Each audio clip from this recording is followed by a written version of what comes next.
시기와 질투라는 말이 있습니다. 여러분들은 시기와 질투를 어떻게 구분하십니까? 시기와 질투에 대해서 많은 사람들이 이야기를 하는데 우리는 비슷하게 쓰고 있죠. 누구를 시기한다, 또 누구를 질투한다. 비슷하게 쓰고 있지만 어감은 좀 다르지 않습니까? 나는 질투가 많아, 이것과 나는 시기가 많아. 어떤 게 더 기분 나쁘세요?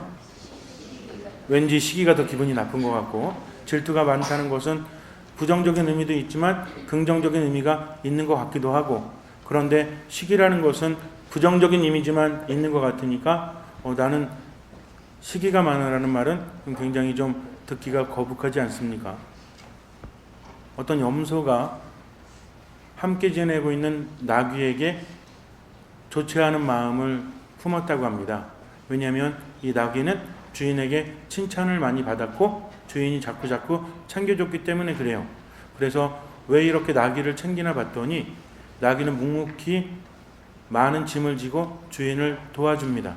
그러니까 주인이 아침에도 점심에도 저녁에도 먹을 것도 더 많이 주고 또 신경도 많이 써주고 이렇게 하는 거예요. 그러니까 기분이 좋지가 않았어요. 그래서 어떻게 하면 저 눈에 쉰 꼴을 보지 않을까 이렇게 하다가 꾀를 내어서 나귀에게 다가갑니다. 다가가서 하는 말이, 야, 너 있잖아, 주인이 너 얼마나 미워하는지 알아? 그러니까 맨날 그렇게 많은 짐을 지게 하고 힘들게 하잖아. 너 어제 피곤했는데 오늘 어땠냐? 또 주인이 피곤하다고 해서 봐준 것이 아니라 또 짐을 많이 실어주지 않았냐? 그러니까 내가 너한테 꾀를 하나 알려줄 테니까 그대로 해. 그러면 너가 좀 편해질 수 있을 거야 라고 하면서 어떤 꾀를 이야기해 주었냐면, 개울가를 지나가야 되는데 자꾸만 이렇게 한쪽 다리를 절다가 빠지라는 거예요. 자꾸 빠지면 주인이 일을 많이 안 시킬 거라고.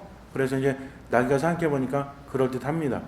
오늘은 더군다나 너무나 피곤해가지고 어제 너무나 힘들어서 제대로 쉬지 못했는데 오늘 또 많은 짐을 지게 했으니까 더 힘들었어요. 내일도 더 힘들 거라 여긴 거죠. 그 다음 날이 되었을 때 나귀는 염소가 일러준 대로 개울가를 지나갈 때쯤 돼서 살짝 쩔뚝쩔뚝거리다가 쓰러졌습니다. 그랬더니 지고 가던 모든 짐이 개울가로 빠졌다는 거죠. 주인이 보니까 이제 물건이 못 쓰게 됐죠. 그래서 왜 그러냐고, 너 어디 아프냐고 이렇게 하다가 걱정이 돼서, 근데 그 다음 날도 또 쓰러지는 거예요. 그래서 주인이 안 되겠구나 하면서 동물 의사를 이렇게 불러왔습니다. 그래서 의사가 한참 진찰하더니 이렇게 말해요. 지금 나귀가 기력이 많이 떨어졌으니까 염소 한 마리 과서 나귀에게 먹이면 나아질 거라고. 그래서 주인은 염소를 잡아서 과서 나귀에게 먹여 주었다고 합니다. 염소는 죄께에 죄가 당한 거죠. 그러면 여기서 염소가 나귀를 질투했을까요? 시기했을까요? 시기, 질투 둘 다 들어갔을 수도 있지만 우리가 시기하고 질투를 어떻게 구분할 수 있는가, 그래서 여러 가지 자료를 찾아봤더니 여러 가지 내용이 나오긴 합니다. 아주 애매하긴 한데 아리스토텔레스라는 사람은 이렇게 말을 했대요. 질투라는 것은 내게는 없는데 남에게 있는 것에 대해서 왜 나에게 이것이 없을까 하면서 내게 없는 것을 슬퍼하는 것이 질투라고 합니다.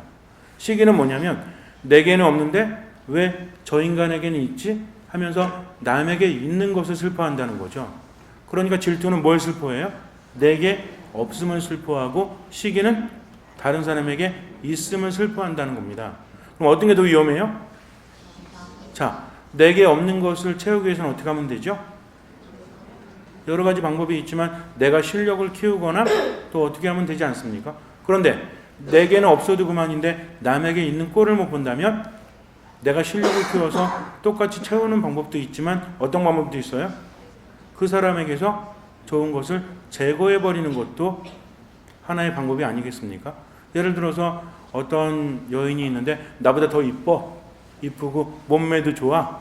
그래가지고 이게 정말 나는 갖지 못했는데 쟤만 갖고 있으니까, 그래서 안 되겠다, 오늘부터 피부 미용도 하고 좀 이렇게 몸에도 좀 관리해, 운동 좀 해야 되겠다 하면서 열심히 노력하면 이것은 질투에 가까울까요? 아니면 시기에 가까울까요? 질투에 가깝죠. 근데 어느 날 옆에 서 있다가 염산을 얼굴에 뿌려버렸어요. 그래가지고 그 아름다운 얼굴이 망쳐졌습니다. 이거는 시기에 가깝습니까? 질투에 가깝습니까? 어느 정도 이제 구분이 가십니까? 미국의 예일 대학교의 한 심리학 박사가 범죄에 대해서 연구를 해봤더니 미국에서 1년 동안 벌어지는 대부분의 범죄의 20%는 시기와 질투로 인한 범죄라고 합니다. 그러니까 질투나 시기라는 것은, 특히 시기라는 것은 우리 마음속에서 굉장히 우리를 안 좋게 만들어가는, 그래서 폭력성을 띠게 하는 그 무엇인가가 될 수도 있다는 거죠. 물론 질투라는 것이 시기와 명확하게 구분하기는 쉽지 않아요. 질투나 시기나 질투가 깊어지면 시기가 될 확률이 커가기 때문입니다. 그러니까 처음에는 뭔가 부족한 마음으로 시작되었다가 이것이 악한 마음으로 돼간다는 거죠. 우리 안에서 질투가 한번 생기기 시작하면 이것이 급기야는 시기로 발전할 확률이 굉장히 크다는 겁니다. 근데 문제는 뭐냐면 시기라는 것은 이렇게 다른 사람에 대해서 내가 앙심을 품고 분노를 표출하거나 폭력적인 형태로 다른 사람을 해치는 행위를 할 수 있다라는 거죠. 이러니 얼마나 큰 일이 벌어지겠습니까? 질투한다, 시기한다. 물론 질투하기 때문에 내가 좀 더 노력해야지라고 스스로를 더 이렇게 채찍질하면서 노력하는 것도 중요하겠지만, 그러나 대부분의 질투는 시기로 변질될 가능성이 매우 크다는 거죠. 또 어떤 사람은 이렇게 시기와 정의에 대해서 정의를 하는데, 뭐냐면 시기는 1대1의 관계에서 느끼는 거래요. 두 사람 간의 문제라는 겁니다. 그런데 질투는 세 사람 이상의 문제일 수 있다. 그러니까 세 사람의 문제일 수 있다. 왜냐하면 내가 어떤 사람을 되게 좋아하고 이 사람이 나를 굉장히 좋아해 주는데, 그런데 딴 사람이 나타나서 이 사람이나 친해졌어요. 그럼 나는 여기에 대해서 시기할까요? 질투할까요? 질투를 한다는 거죠. 왜? 내가 사랑하는 대상을 빼앗길까 봐. 그러니까 어떤 사람의 능력에 대해서 무조건 부러워하는 것이 아니라 어떤 대상을 빼앗길까 봐. 그래서 실제로 또는 잠재적으로, 가정적으로 나랑 경쟁하고 있는 사람이 무엇인가를 얻을 것에 대해서 두려워하는 마음이 생기는 것을 바로 뭐라고 그래요? 질투라고 한답니다. 시기는 뭐냐면 어떤 대상 상관없이 어떤 인간이 가지고 있는 것이 너무나 부러워서 그 인간이 안 가졌으면 좋겠는 거예요. 이것이 시기라는 거죠. 그러니까 질투와 시기는 다르긴 하지만 질투가 시기로 바뀌는 것은 시간 문제일 수도 있다는 거죠. 제대로 다루지 못하면. 그러면 왜 질투할까요? 왜 시기할까요? 우리는 시기나 질투 때문에 굉장히 고민을 하기도 하는데, 이 시기와 질투라는 것은 칠죄종의 하나죠. 그래서 우리가 세상을 살아가면서 많은 죄를 짓고 있지만 이 죄의 뿌리가 되는 것이다. 실제로 칠죄종이라는 것은 우리를 마음 아프게 하지만 제대로 바라볼 수 있게 해주는 거라는 거죠. 내가 죄를 짓는데 이 죄의 뿌리라는 것이 반드시 있지 않습니까? 100가지 죄가 있다면 이 100가지 죄의 뿌리가 같은 거죠. 그러니까 100가지 뿌리가 있는 것이 아니라 몇 가지에서 파생되어 나온 죄들이 다른 죄로 된다. 그런데 우리에게 있어서 죄라는 것은 무엇입니까? 이제는 죄가 무엇인지 설명하지 않아도 죄의 영향력에 대해서 우리가 알아야 한다는 거죠. 단순히 머리로 외우기 위해서가 아니라 삶의 고통이 어디에서 오는가? 내가 살아가면서 슬퍼하고 힘들어하는 모든 것들, 우울해하는 것들이 어디에서 오는가 하는 거죠. 그래서 결정적으로 죄라는 것은 결핍이다. 죄라는 것은 어떤 창조적인 것이 아니라 무엇이 부족하기 때문에 죄의 상태로 되는 것이다. 즉 하느님 안에 머물지 못하고 하느님의 은총을 받지 못하니까 그로 인해서 우리에게 고통이 오고 죽음이 왔는데, 이 모든 것들은 무엇 때문이다? 바로 죄 때문이라는 거죠. 죄로 인해서 어떤 결핍이 일어나니까 우리는 충분히 누리지 못합니다. 단순히 죽어서 천국에 가느냐 지옥에 가느냐가 문제가 아니라 세상을 살면서도 행복하냐 행복하지 않냐, 기쁘냐 기쁘지 않냐, 평화롭냐 평화롭지 않냐, 여유가 있느냐 여유가 없느냐, 이런 문제라는 거죠. 이런 것들이 이어져서 마지막 어디로 이어지는 거예요? 천국에 가느냐 천국에 가지 못하느냐, 이것으로 결정이 된다는 겁니다. 한번 생각해 보세요. 세상을 기쁘지도 않고 행복하지도 않고 또 평화롭지도 않고 여유롭지도 못하게 산 사람이 천국에 갈 수 있을까요? 단순히 계명만 지킨다고 해서? 계명이라는 것은 무엇입니까? 우리가 거짓말 안 하고 도둑질 안 하고 나쁜 짓 안 하고 이렇게 살아간다는 것은 단순히 그것이 목적이 아니라 하느님 안에 머물기 위해서라는 거죠. 그렇다면 이런 죄는 지지 않았는데 기쁘지도 않았다. 말이 됩니까? 안 됩니까? 말이 되지 않아요. 나는 아무런 죄도 지지 않았지만 내 평생은 행복하지도 않았다. 평화롭지도 않았다. 말이 됩니까? 안 됩니까? 이건 말이 될 수가 없다는 거죠. 그러니 이미 세상에서 천국에 갈 사람들은 정해지고 있다는 겁니다. 여러분들은 행복하십니까? 여러분들은 기쁘십니까? 여러분들은 평화로우십니까? 여러분들은 지금 하느님 생각에 마음이 기쁘고 뛰노십니까? 대답을 하세요. 그러십니까?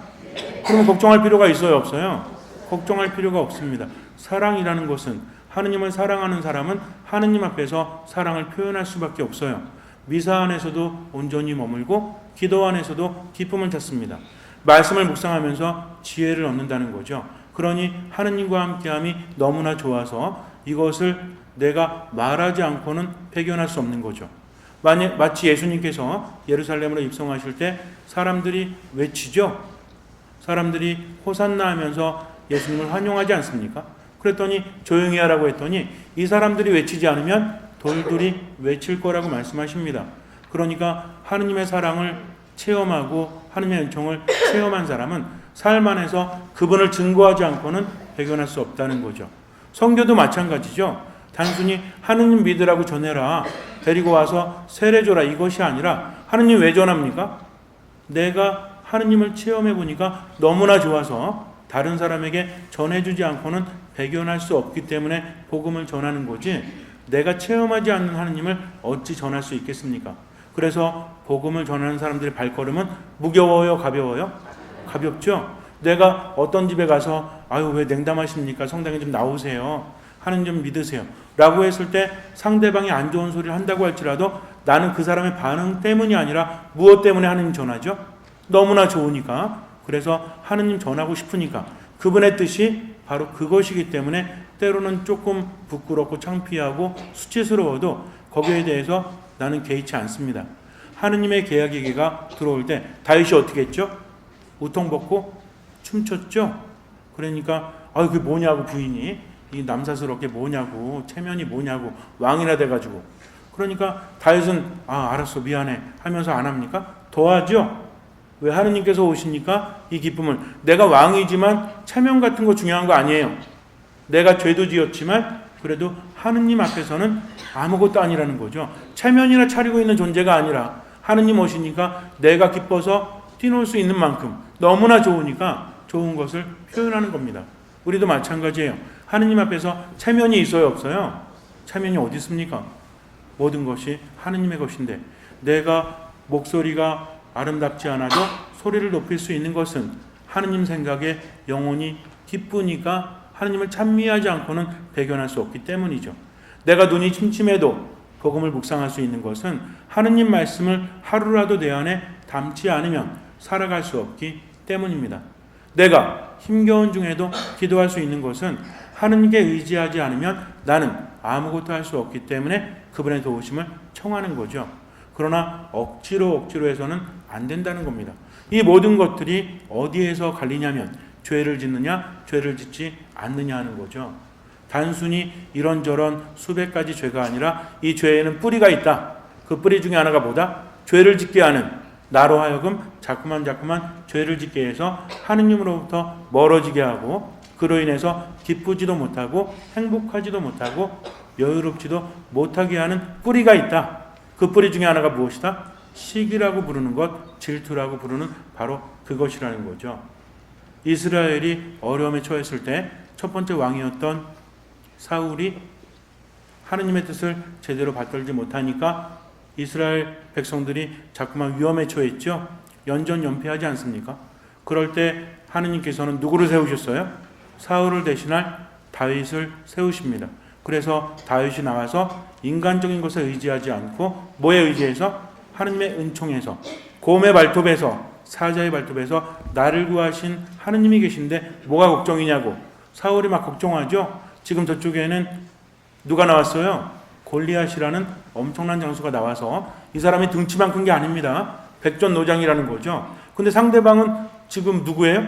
다윗이죠.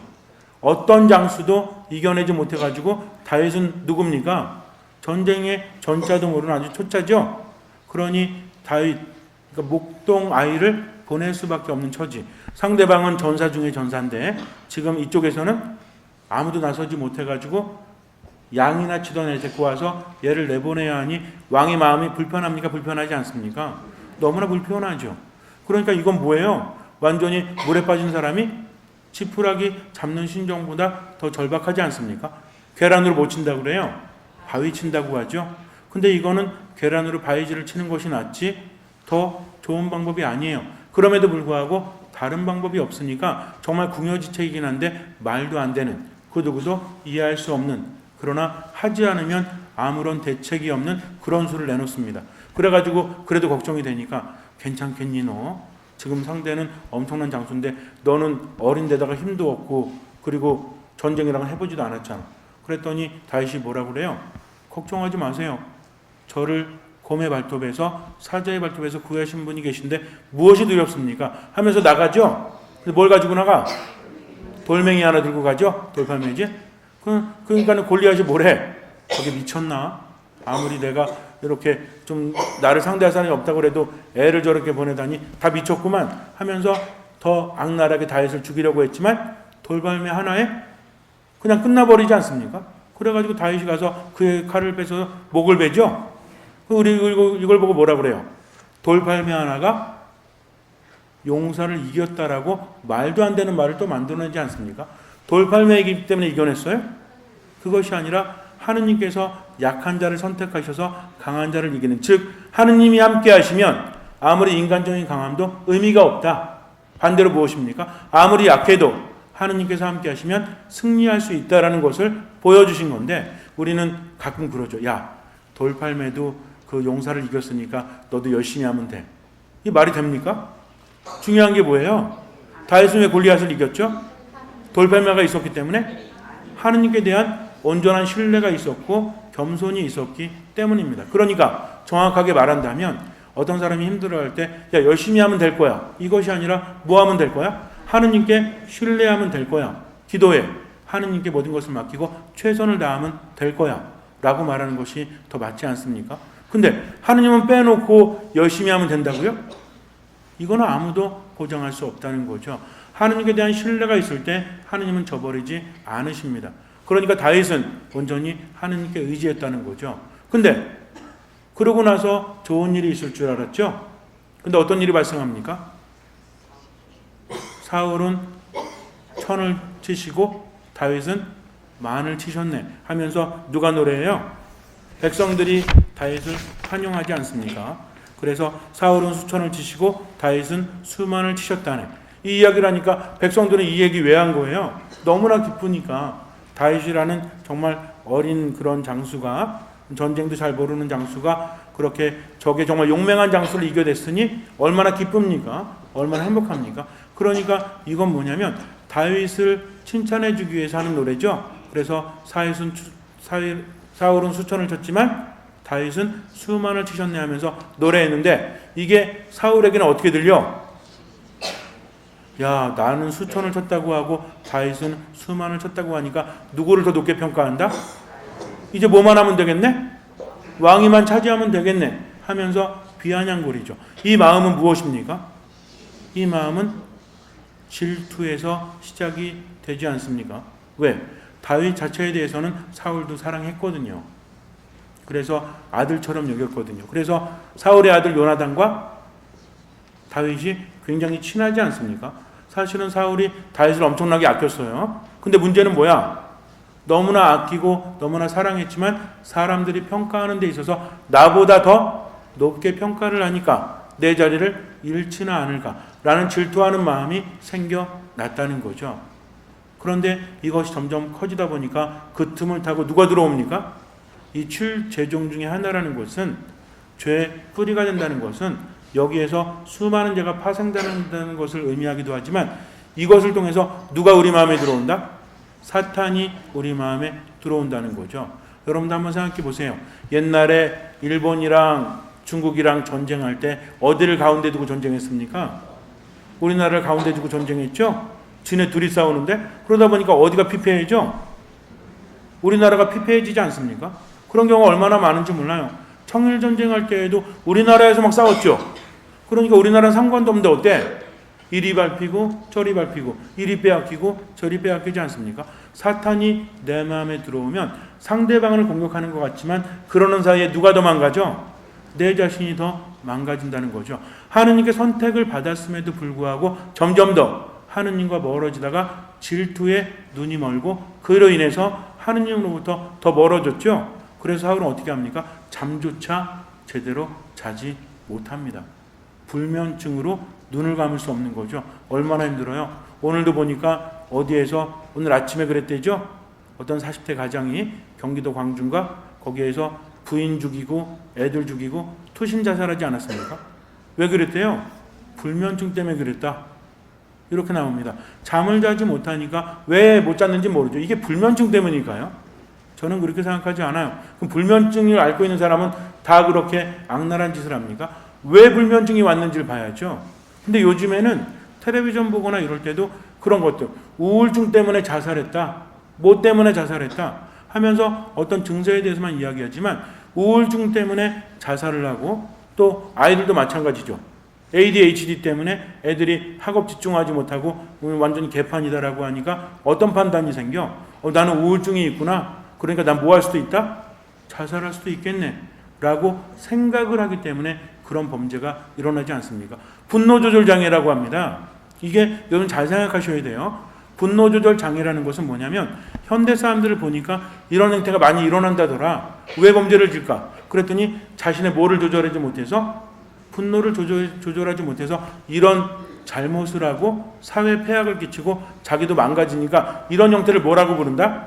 분노조절 장애라고 부르자 해서 거기에 대한 증상에 대해서 몇 가지를 기록해 놓습니다. 근데 이거의 폐단이 뭔지 아세요? 어느 날 갑자기 내 안에서 막 끌어올라. 나 분노조절 장애인가? 라고 하면 알고 있는 지식들이 있죠. 분노조절 장애는 어떻다? 반사회성 기질이 나와서 사람들에게 해코지하고 굉장히 폭력적이고 이러니까 뭐라고 합니까? 나는 분노조절 장애니까 그렇게 될 수밖에 없잖아 라고 스스로 인정해버리니까 폭력하기가 더 쉬워요, 어려워요? 이게 무슨 얘기인지 아시겠습니까? 그러니까 나도 모르게 거기에 대해서 신념이 생기는 겁니다. 나는 우울증이니까 나는 자살을 시도할지도 몰라 라고 늘 우울한 생각하니까 자살 시도할 확률이 높아요, 낮아요? 높아진다는 거죠. 분노조절 장애니까 어때?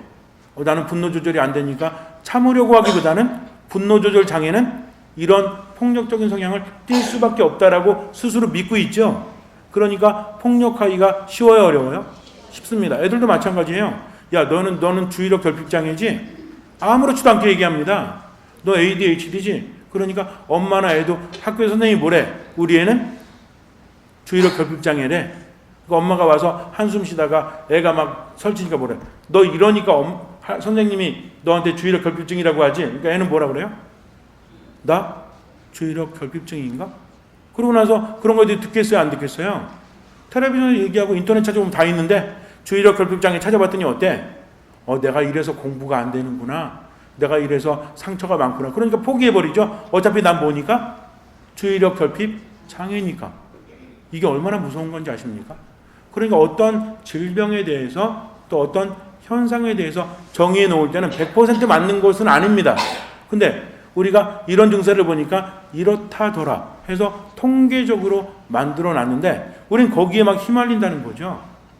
이게 엄청나게 큰 문제인 것 같아요. 그래서 저도 그런 얘기를 자주 하긴 하는데 이 한계를 알면서도 뭐 기준에 있어야 되니까 그러니까 아주 간편하게 생각하죠. 우울증이에요? 약 드세요. 우울증 약은 세상에 있어요? 없어요? 우울증 약은 없습니다. 신경전달 물질이라든지 어떤 뇌 관계된 그런 것에 대해서 막거나 조절하는 거지 우울증을 고치는 약은 없어. 그러다 보니까 우울함도 떨어지면 뭐도 떨어져? 감도 떨어져. 이게 엄청나게 큰 문제가 될 수 있어요. 활기차한데 우울하지 않는 그런 약이 있다면 얼마든지 드세요. 근데 문제는 뭐냐면 이 약의 폐해도 엄청나게 크다는 거죠. 정확히 알지 못하니까. 그래서 저는 뭐를 보라고 합니까? 뿌리를 보라는 거죠. 왜 우울했는지, 왜 분노 조절이 안 되는지 여기에도 보고 내가 회피하지 않다 보면 그 안에서 뭔가를 발견할 수 있다. 세상이라는 것은 완전히 편한 세상만 좋은 게 아니에요. 때로는 모든 것들이 다 이유가 있다는 거죠. 받아들이고 싶으시면 받아들이시고 뭐 좀 아닌 것 같다면 안 그래도 상관없습니다. 이건 제 말이니까. 그런데 모든 것에 대해서 우리가 의미를 발견하는 것은 하느님께 대한 신뢰가 있기 때문이죠. 내가 하느님 믿는데 왜 이렇게 우울하지? 아니 하느님 믿는데 우울하고 이거 말이 안 되지 않아? 우리 애가 주일학교 계속 다니는데 왜 주일에 결핍이 생겼지? 우리 남편이 성당 열심히 다니는데 왜 분노 조절 못하지? 하느님께서 안 계신 건가? 라고 생각하기 전에 정말 신앙이 있었는지를, 정말 하느님 앞에 겸손되이 머물렀는지를 봐야 한다는 거죠. 이런 신앙을 보기 위해서는 여러 가지가 있죠. 얼마나 하느님께 신뢰하고 있는가, 얼마나 겸손한가, 얼마나 순명하는가, 이것도 볼 수 있어야 하지만 반대로 내 죄의 뿌리가 되는 것이 무엇인가? 사람 안에 7가지 죄의 뿌리가 다 있다? 물론 다 있긴 하죠. 그러나 어떤 것이 더 커지기도 합니다. 이거 볼 수 있어야 돼요.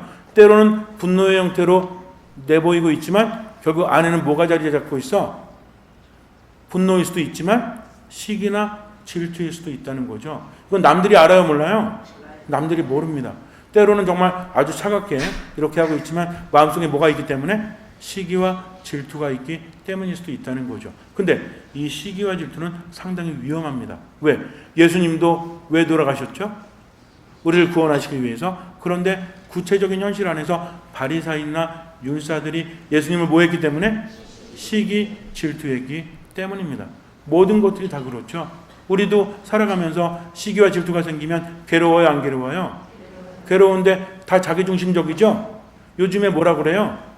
뭐 오늘 보니까 있잖아요. 아빠랑 새엄마랑 아이를 죽여가지고 몇 년 동안 방치했다가 시체 유기하고 오늘 현장 검증했죠?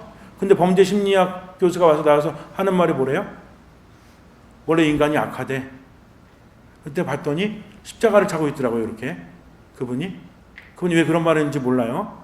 원래 인간이 악한데 학습 같은 거 받지 못해가지고 그 악함이 그대로 드러났다는 거죠. 저는 그 얘기 들으면서 또 섬뜩했어요. 또 저런 얘기하는구나. 그러면 원래 인간이 악하면 그러면은 그런 일이 비일비재해야죠. 우리는 역으로 생각하지 못합니다. 어떤 엄마나 어떤 아빠가 아이를 죽여가지고 아무리 새엄마라고 치킨 먹고 그리고 애 시체를 유기한다? 이런 일이 흔합니까? 근데 이걸 왜 일반화시켜요? 인간이 원래 악한데 그런 교육을 제대로 받지 못해서 이 악함이 드러났다라고 함부로 말할 수 있는 겁니까? 전화번호 알았으면 바로 방송국으로 전화할 뻔했어요. 이렇게 묻고 싶었습니다. 그러면 지금 수많은 엄마 아빠들이 있는데 수많은 엄마 아빠들이 다 그럽니까? 그럼 인간은 악한 거죠. 간혹 한두 명이 하면 원래는 선했는데 악함에 물든 것이 맞지 않습니까? 그런데도 사람들은요 아무 생각 없이 끄덕이고 있어요. 우리가 하는 말이 얼마나 무서운 말인지 깨닫지도 못하고. 저는 여러분께 말씀드립니다. 물론 신앙인이기 때문에 여러분은 받아들이셔야 되지만 인간은 원래 선합니다. 그런데 뭐를 지음으로 인해서?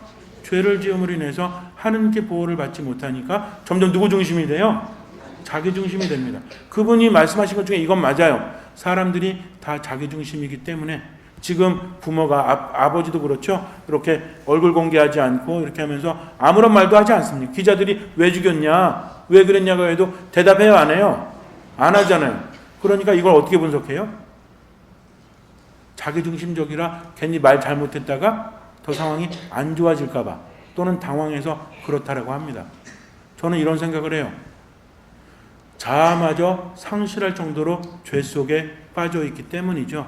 죄라는 것은 이렇게 누구를 갉아먹습니까? 우리 자신을 갉아먹는다는 거죠.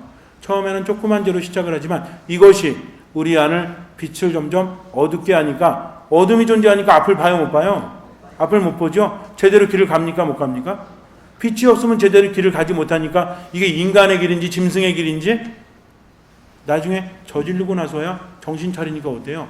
이거 아니었네 하면서 그때 가서야 후회하고 있지 않습니까? 이 모든 게 왜 그래요? 빛을 잃어버렸기 때문입니다. 우리 또한 마찬가지예요. 그런 흉악무도한 죄는 짓지 않지만 결국은 사랑이 결핍되어진다면, 그렇다면 우리 삶 안에서 시기하고 질투하는 것들로 인해서 얼마나 많은 죄를 짓습니까? 입으로 중상모략하고 남에 대해서 험담하고 이런 게 다 뭐 때문에 그래? 시기, 질투 또는 자기 중심이기 때문에 그렇다는 거죠. 그렇다면 이것을 회복하는 길은 무엇일까요? 시기나 질투, 자기 중심이 누구를 가장 힘들게 만들어요? 자기 자신을 가장 불행하게 만든다니까요. 그래서 결국은 삶이 어때요? 행복하지도 않고 기쁘지도 않고 힘이 넘치지도 않고. 왜? 하느님으로부터 멀어지니까 그렇죠. 난로가 하나 있으면 요즘같이 추운 날 저기 성당 마당에 굉장히 큰 난로를 하나 놨어요. 그럼 따뜻하죠? 그러면 이 난로로부터 점점 멀어지면 추워요? 안 추워요? 왜 추워요? 난로로부터 멀어지니까. 이건 아는데 하느님으로부터 멀어지면 뭐가 사라진다?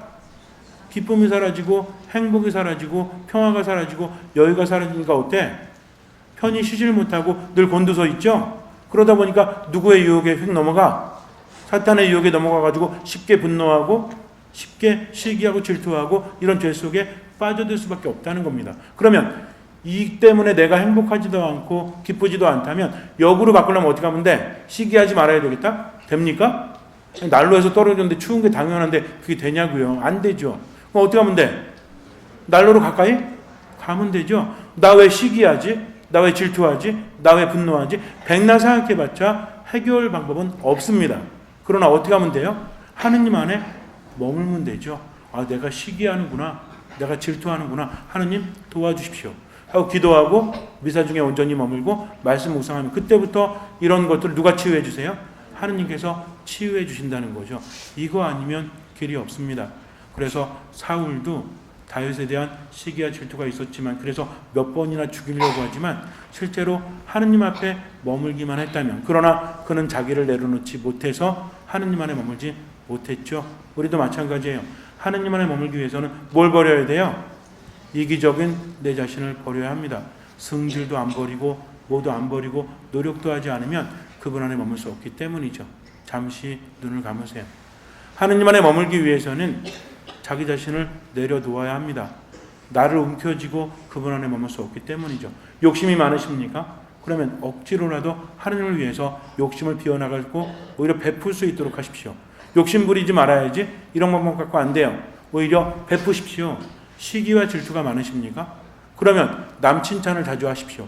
이렇게 하느님 안에 머물기 위해서 적극적으로 노력할 때 하느님께서는 그것을 보시고 우리 삶에 기적을 주시는 거지, 아, 내가 시기하지 말아야 되겠다, 내가 욕심 부리지 말아야 되겠다, 이거 가지고는 안 된다는 거죠. 그러니 더 적극적인 형태로 하느님의 뜻대로 살아가십시오. 물론 기도와 말씀과 미사 안에서 주님께서는 그 믿음을 보시고 우리 삶에 놀라운 기적을 일으켜 주실 것입니다.